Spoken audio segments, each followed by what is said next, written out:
Thank you, Mr. Speaker, for giving me this opportunity to make my contribution towards this bill. Mr. Speaker, on the face of it, I support... Senator Nyamu, I have not changed my sex yet. Oh. Sorry, Madam Speaker. Madam Speaker, I want to support this bill on the onset and on the face of it because I support the concept. I support the concept of marginalized areas being given extra funds to channel development to them. I also support because it alleviates the burden of the already strained county budget. I also like the fact that it is project-specific and it is also area-specific. But Madam Speaker, I also have an issue with the formula, just like my other colleagues have said before. And Nairobi has been assumed to be a rich county. Just because we have rich estates like Karen, Muthaiga, we ignore the slum dwellers of Nairobi. Article 204 of the Constitution that creates this bill is very clear that it is this bill and these funds are supposed to benefit the marginalized areas. Madam Speaker, in Nairobi, we have a lot of marginalized area and that are also densely populated. Nairobi is the home of big slums like Kibera, Mathare, Korokocho, and the Kayabas.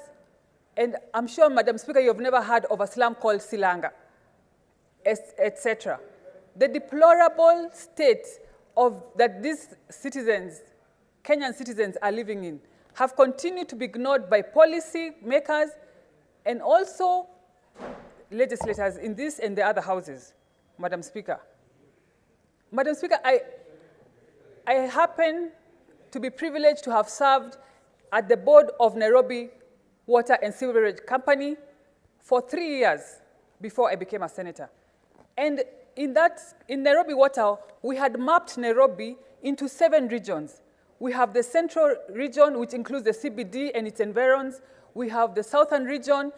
And Madam Speaker, we saw it wise and necessary to have another region, a separate region that is called that it included all the slums that was called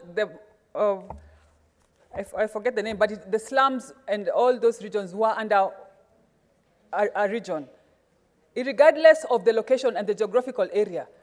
And Madam Speaker, how we dealt with the slums was not the same way we dealt with other regions, in terms of billing, in terms of water supply, because they are more populated and they are less privileged. So, Madam Speaker, I want this House and I want the policymakers, the CRAs, to deal with these regions and to recognize them as marginalized, because they are marginalized, Madam Speaker. We are talking about Korokocho, Soweto, the Viwandani, the Riruta, and all these other areas, Madam Speaker, that have been ignored. Just because they neighbor Karen or they neighbor Muthaiga and other rich estates does not mean they should be ignored. Madam Speaker, they are not children of a lesser God. And Madam Speaker, we have been crying as Nairobi for these slum dwellers, and we have been ignored over the years.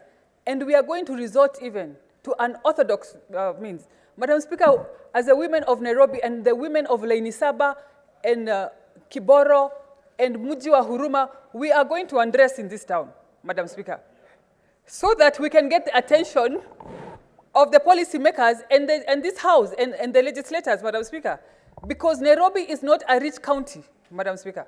We are not a rich county.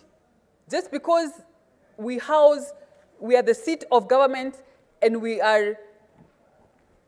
happen to have rich estates here and there does not mean that we are rich, Madam Speaker. And enough of this talk.